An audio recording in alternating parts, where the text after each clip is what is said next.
Oi, vamos continuar, né, a nossa aula, de onde a gente parou, no caso, falando da nomenclatura, quando é neoplasia benigna e neoplasia maligna. Então, reprisando, né, revisando. Neoplasia benigna, a gente vai acrescentar o sufixo oma. Então, no finalzinho vai ter oma.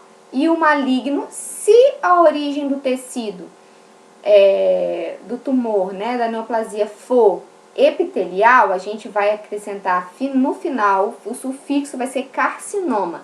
Se for tecido conjuntivo, vai ser sarcoma, tá? E aí na outra aula eu falei um pouquinho sobre o que é tecido epitelial e conjuntivo, mas basicamente não precisa a gente aprofundar tanto nisso, tá, gente?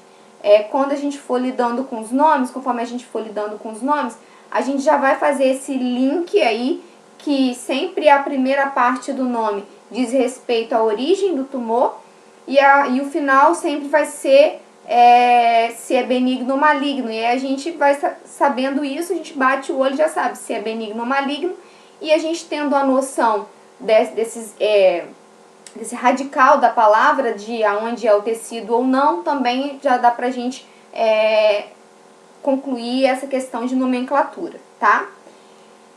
E aí eu vou falar um pouquinho pra vocês o que seria a carcinogênese. O que é a carcinogênese?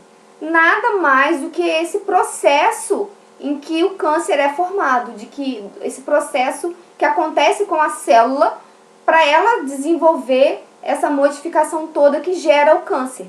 Então, a carcinogênese, ela pode ser chamada também de oncogênese, e na maior parte das vezes é um processo lento, porque existem algumas fases desse processo. Não confundam com crescimento rápido e desordenado, porque existem tumores que crescem mais rápido, com a carcinogênese em si. A carcinogênese é desde lá a primeira modificaçãozinha que a célula sofreu até ela se tornar realmente uma célula maligna, uma célula cancerígena, totalmente diferente da nossa célula mesmo, do nosso corpo, tá? Então, a carcinogênese, sim, na maior parte das vezes ela é lenta, tá? Ela demora, às vezes, anos para que uma célula, sofrendo alguns tipos de agressão, ela desenvolva uma modificação, ela começa a se proliferar e dê origem de fato a um tumor, a uma massa que é visível.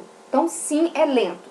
Depois que essa massa, esse tumor começa a se tornar visível, aí existem sim também classificações de tumores que aí vão ser mais invasivos, que vão ser de se disseminar para o corpo todo, de sofrer metástase, de ter um crescimento rápido. Então, ele está pequeno, de repente ele cresce muito rápido, ou ele não cresce tão rápido de tamanho, mas ele se dissemina muito rápido, a metástase ocorre muito rápido, tá? Então, aí sim, depois que começa a se tornar visível, costuma ter essa diferença de rapidez, né? Mas até então, quando está ainda naquele processo de formação inicial dentro da célula do câncer, é lento, tá? Demora anos, tá? Por isso que a gente fala que alguns aspectos dentro dessa condição são evitáveis, tá? Ou pelo menos a gente consegue, não vou falar evitável, vou usar o termo melhor, a gente consegue prorrogar se caso a gente tiver realmente na genética uma condição favorável a isso. A gente vai falar também daqui a pouquinho sobre.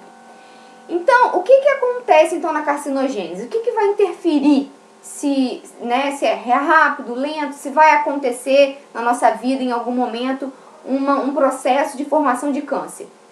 Vai ser determinante os efeitos cumulativos de agressões que a nossa célula recebe de diferentes agentes cancerígenos, gente, de diferentes agentes cancerígenos.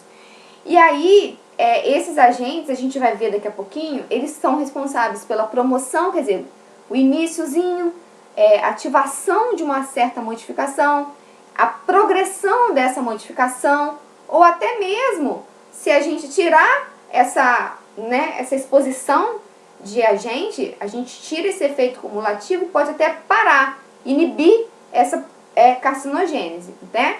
Então, ela vai ser definida como? O que vai acontecer na carcinogênese, para a gente entender? Esses agentes, a gente vai ter que observar que, dependendo da frequência, do período de tempo que ele vai estar interferindo, né?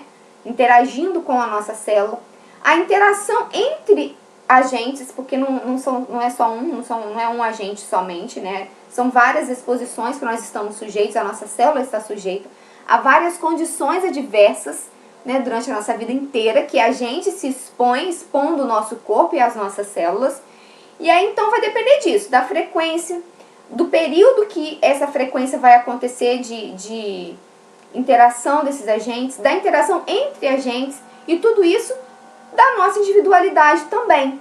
Porque cada um é único, né?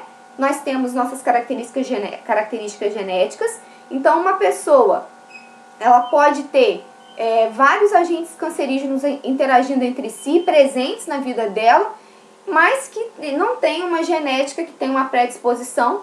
Então, se a pessoa um dia desenvolver uma carcinogênese, né, entrar num processo de formação de câncer e ter câncer, vai ser mais tardiamente, tá? Do que, de repente, uma outra pessoa, e porque esses agentes vão estar persistentes, sabe? Interagindo persistentemente naquela célula. E não necessariamente porque com poucas interações teve esse boom dessa carcinogênese.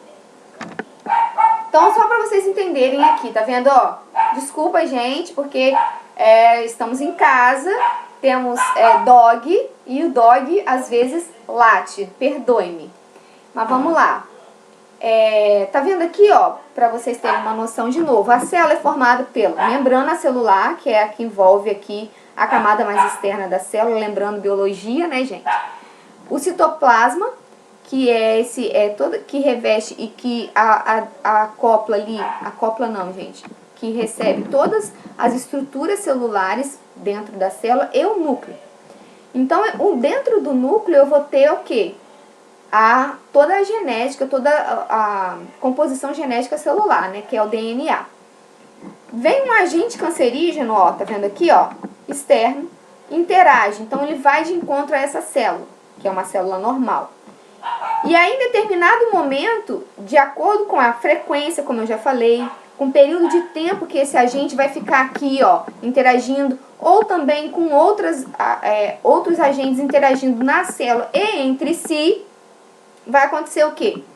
A carcinogênese, que aí já vai ser uma célula aqui modificada, tá vendo, gente? Ó, ela está modificada, não é mais a nossa célula normal, é uma célula cancerosa, tá? E aí a gente vai para os estágios da carcinogênese. Primeiro estágio, a iniciação. Então, os genes dentro da célula, dentro do núcleo celular, o DNA, com essa ação dos agentes, né, iniciadores aí, cancerígenos, vai começar a formar, provocar umas modificaçõezinhas lá no gene, tá? Aí vai dar geneticamente aquela célula vai ficar um pouquinho alterada, tá? Ele vai ter uma diferençazinha no DNA. Então, a gente vai falar que essa célula, que até então era normal, ela está, como está em aspas aí para vocês, eu vou fazer aspas aqui também. Ela está iniciada, tá? Então, ela já teve uma primeira sensibilização, uma primeira demonstração de modificação no DNA. E aí, então, na próxima vez que algum outro agente tiver uma ação naquela célula ali, essa estrutura do DNA que está levemente alterada, já vai, e a gente chama de iniciada, já vai para o próximo estágio e vai começar a se modificar mais rápido. O estágio de promoção é justamente isso, que essas células que uma vez já foram lá sensibilizadas, iniciadas, elas vão sofrer novamente esses efeitos aí desses agentes, a ação dos agentes cancerígenos, e aí a gente classifica esses agentes como oncopromotores. Então, quer dizer, eles promovem o câncer, promovem essa carcinogênese. Então, essa célula que já está determinadamente chamada de iniciada, com pequenas alterações, ela vai ser transformada numa célula maligna mesmo, tá? E aí, depois que ela é transformada, mesmo que de uma forma lenta e gradual, ela tem que ter sido assim, estimulada.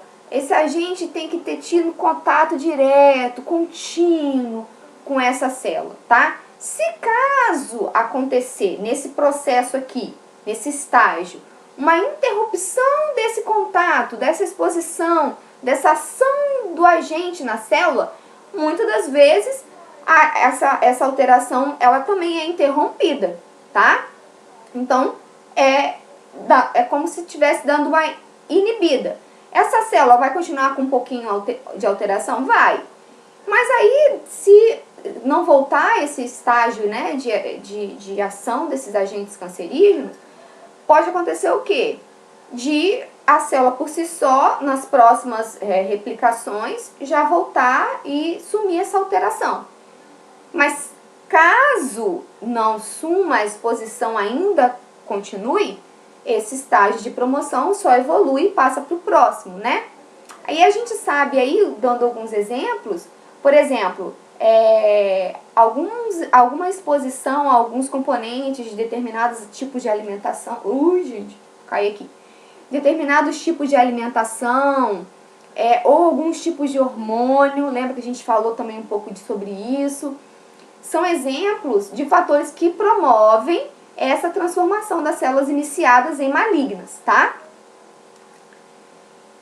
Esse estágio de progressão, eu falei aqui de promoção, agora de progressão, que ela vai realmente agora se multiplicar descontroladamente, e aí não tem muito mais aonde parar a progressão, tá?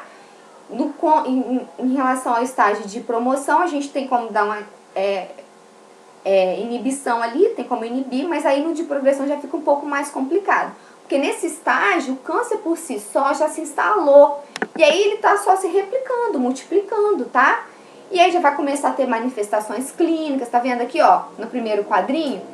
A multiplicação começa a ficar descontrolada, até só ter mesmo células cancerosas.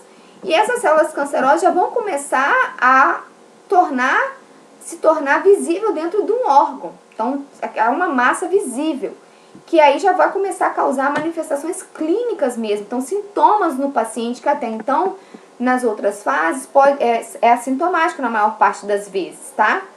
E aí tem aqui como exemplo, dentro desse estágio, o tabaco, né, o fumo, que é um agente que ele promove a ação dele, ele atinge desde lá do primeiro estágio de iniciação até agora esse estágio de promoção. Então, ele atua nos 3 estágios de carcinogênese.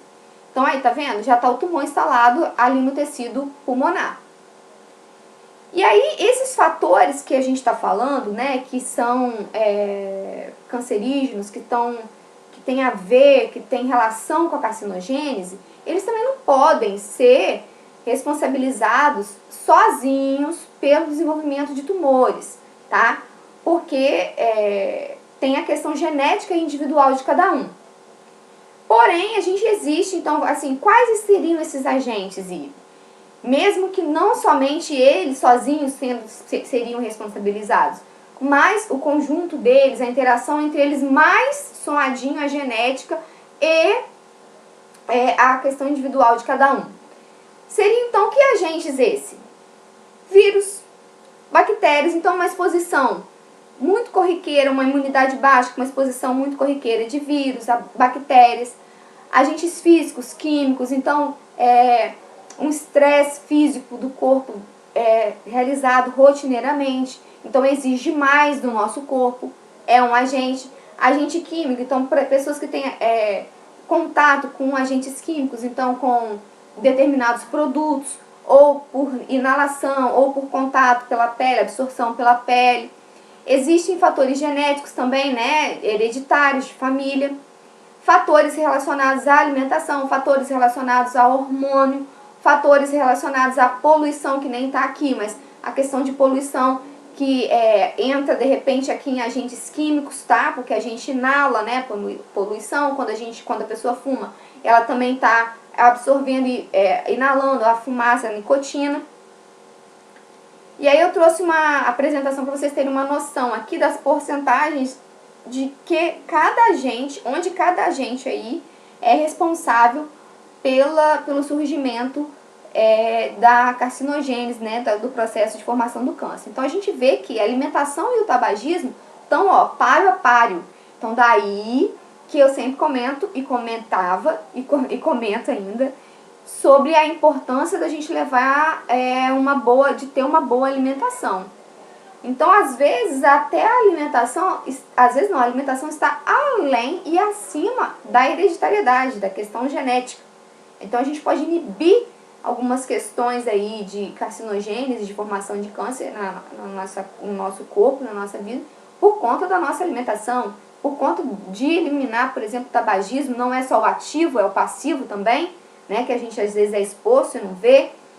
Tem a questão da hereditariedade, que muitas das vezes, por mais que não seja tanto a porcentagem responsável aqui desses agentes que está demonstrada aqui, mas pode ser definitiva, pode ser o diferencial ali para aquela célula se desenvolver por uma exposição talvez até mesmo menor, desenvolver esse processo. Aí depois vem exposição profissional, vem álcool, que também a gente expõe, obesidade, falta de exercício físico, exposição a agentes como bactéria e vírus, né, infecções, poluição, medicamentos, raios UV, dentre outros que a gente falou. E aí, gente, eu vou parar por aqui e na próxima aula a gente continua a gente vai falar, como vocês puderam ver aí, de como que a gente começa a efetuar as prevenções, ok? Tchau pra vocês!